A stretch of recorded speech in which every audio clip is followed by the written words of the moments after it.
జరిగాయనేటువంటి దాంట్లో మనం ఆలోచిస్తున్నాం.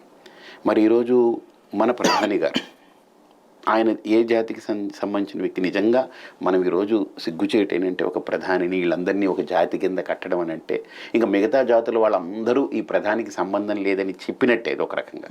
అది మనం సెక్యులర్ అని చెప్పి సిగ్గులేని భాష వాడుతున్నాం మనం. కానీ తప్పని పరిస్థితి. బురదగుంటలో దిగాం కాబట్టి కనీసం బురదగుంటలో దిగిన కమలం పువ్వులాగైనా బాగుంటే మంచిది. మనం అది అంటించుకోకుండా ఉంటుంది. బురదలో ఉంటుంది, బురద అంటది దానికి కదా. సో అలాగా ఈరోజు ఆయన ఒక గానుగా తిప్పేటువంటి తెలికి అంటారు అక్కడ. సో తెలికి వారి యొక్క జాతికి చెందిన వ్యక్తి.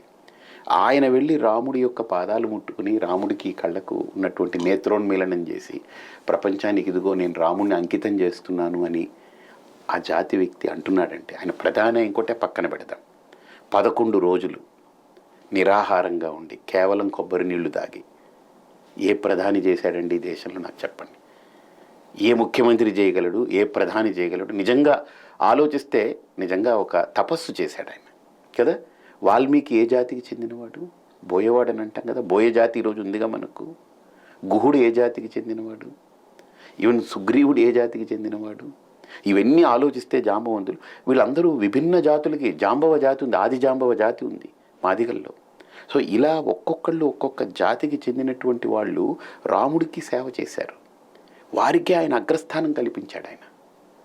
అలాంటిది ఈరోజు మోడీ లాంటి వ్యక్తి నిజంగా జాతిపరంగా ఆలోచిస్తే ఆయన్ని ఎలా పెట్టాలి? ఒకవేళ వివక్ష ఉంటే ఈ ధర్మానికి పక్కన పాడేయాలి.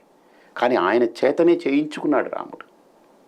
ఆయన చేతనే అది జరిగింది కదా. ఎక్కడుంది వివక్ష? కాబట్టి దళిత బడుగు బలహీన వర్గాలలో ఏదైతే వీళ్ళు ఇలాంటివన్నీ కొంతమంది పనిగట్టుకుని నింపి ఆత్మన్యూనతా భావాన్ని తయారు చేసి మీకు ఇదిగో ఈ మతం పరిష్కారం చూపుతుందని అటువైపు డైవర్ట్ చేయడానికి వీళ్ళు పన్నిన పన్నాగం కుట్ర అది ఛేదింపబడుతుంది. ఇంకా కొన్ని రోజుల తర్వాత చూస్తే మీరు అద్భుతమైనటువంటి మార్పులు పరిణామాలు చూస్తారు, మీరు సంభవిస్తాయి. రైట్. ఆంధ్ర రాజకీయ